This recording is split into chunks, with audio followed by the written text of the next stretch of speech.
Growing up, I spent almost every weekend on Grandpa's farm. I would wake up Saturday morning to the smell of freshly cooked bacon, eggs, and strawberry top pancakes. He and Grandma loved cooking together, but everything changed when Grandma disappeared. I was 12 years old and woke up Saturday morning on the farm. What time is it? I thought. I looked at the clock that read 11 a.m. My grandparents were early risers and never overslept. I didn't smell that familiar smell of bacon or hear Grandma laughing at one of Grandpa's jokes he loved telling over and over. A sense of anxiety struck me as I went downstairs. The front door was open and there was glass shattered on the floor. "Grandma? Grandpa?" I cried. I went downstairs trying not to step on any of the broken glass while I searched for my grandparents. How could I not hear any of this last night? I thought. I couldn't find anyone in the house, so I put on my shoes and went outside. I called out for my grandparents with no reply. I then walked to the barn and heard something crunch under my shoe. I looked down to find that I had just stepped on a pair of glasses. I knelt down and picked up the now broken, bent frames. They were Grandma's glasses. I ran to the barn and saw the door was already opened.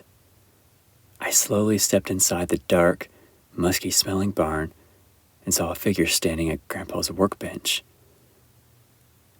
"Grandpa?" I asked. Bang! I gasped at the sound of a gunshot outside. When I looked back at the workbench, the figure was gone. I ran back to the house and called the police. The farm was secluded, but officers arrived as quickly as they could. 2 officers entered the barn, and 2 more met me in the house. One officer sat down with me, and she asked me if I could remember anything, while the other officer called my mom. I was still shaken up, but managed to tell her I didn't hear anything and woke up alone in the house. Officers found Grandpa unconscious at the edge of the cornfield. I was never told the details of what happened, but Grandma was never found. It was a small community, and everyone knew my grandparents well. There were no arrests ever made on who broke into the house, and I never went back to the farm. I didn't see Grandpa much after that. I mean, it's not that we didn't try, he just wasn't the same after Grandma's disappearance.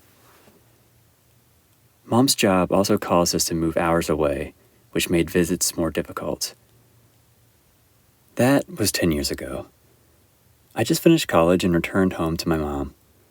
She put together a small party to celebrate and told me she had received a card in the mail from Grandpa. From Grandpa? I asked. After the party, I thanked family members for coming and went upstairs to read Grandpa's card. Inside the card was a $100 bill and a letter. He wrote how he was proud of me for graduating and apologized for not seeing me as much as he wants to. I continued reading and then saw the odd request. I need to confess something to you. Something in person. Please come to the farm. I'm afraid I can't tell this to anyone but you. I'm looking forward to seeing you again, Sammy. I also noticed at the bottom of the card was a dirty fingerprint. The next day, I made the long drive to Grandpa's farm. I couldn't stop thinking about the last time I was there.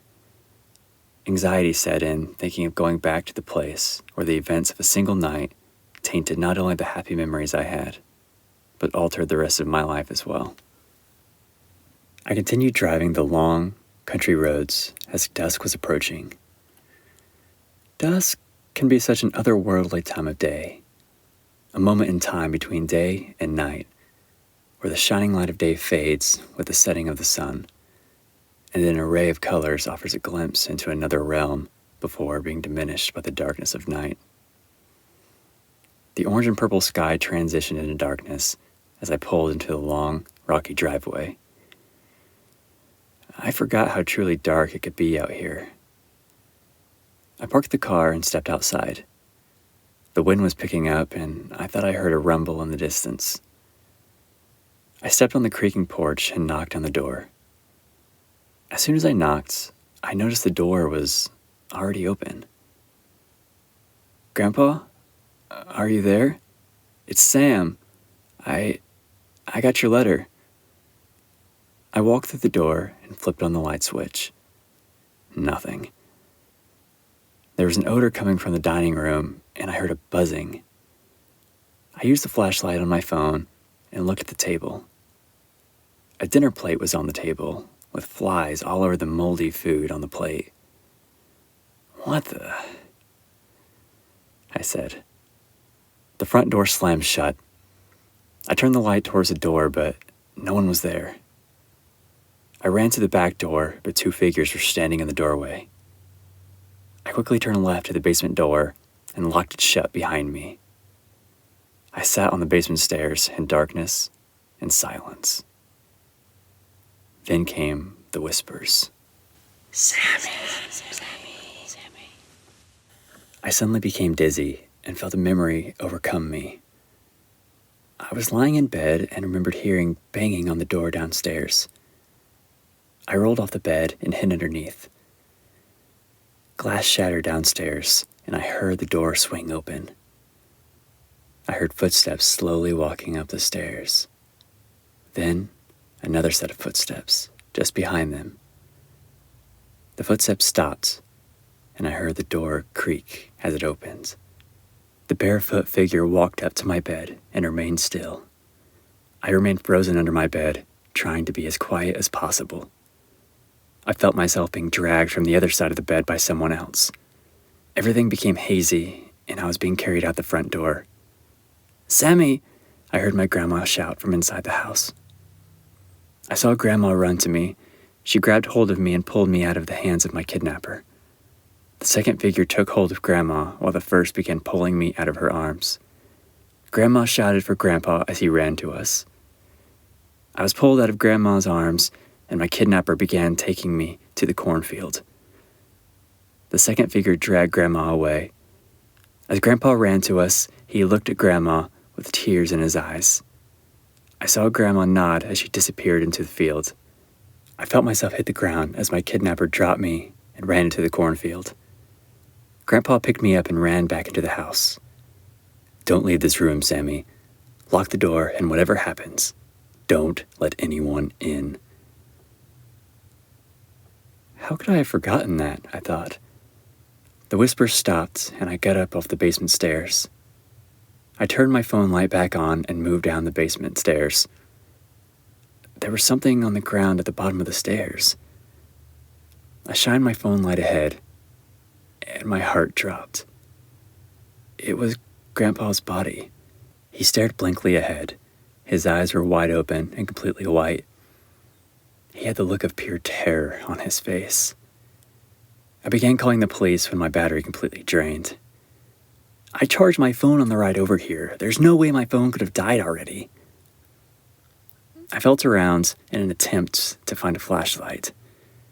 I turned on the dim flashlight and shined the light around the room to get my bearings. There was something written on the walls, some type of writing etched in. I moved the flashlight along the wall, looking at the strange etchings. But I didn't recognize the language. Whack! Something struck me on the head. I woke up outside in the middle of the cornfield. I was bound and strung up on a wooden beam like a scarecrow. I looked around expecting to see who did this to me, but no one was there. There was a circle cut out in the cornfield, and I was bound in the middle of that circle. I heard a noise like thunder, and that's when the chanting began. On all sides, the chanting grew louder and louder, but I couldn't understand what they were saying. This is the end, I thought. Lightning flashed, and I could have sworn I saw a large object above the clouds. The chanting grew louder, and then another flash. A bright light filled the night sky, and I felt an intense surge pulling me. I struggled to break free from the rope binding me. Then another flash filled the night sky, and I saw the cornfield get set ablaze. The chanting around me turned to screams, and I heard people running away on all sides. I broke free from the rope binding me and looked around for a clearing. The fire was spreading quickly. I ran what I hoped was the direction of the house as fast as I could. I was breathing in too much smoke and couldn't find my way out. I fell to the ground, coughing. It was hard to see through the darkness and smoke, but I finally got out of the cornfield. I lost consciousness just after making it out. I woke up to sirens and flashing lights. A neighbor afar off saw the fire and called 911. I explained what happened that night, but everyone reacted how you'd expect. Police told me that Grandpa wasn't in the basement and no one has seen him in weeks. I don't know who wrote me the letter to get me to come back here, or what I saw out in that cornfield. But if you ever hear chanting in the cornfield, run.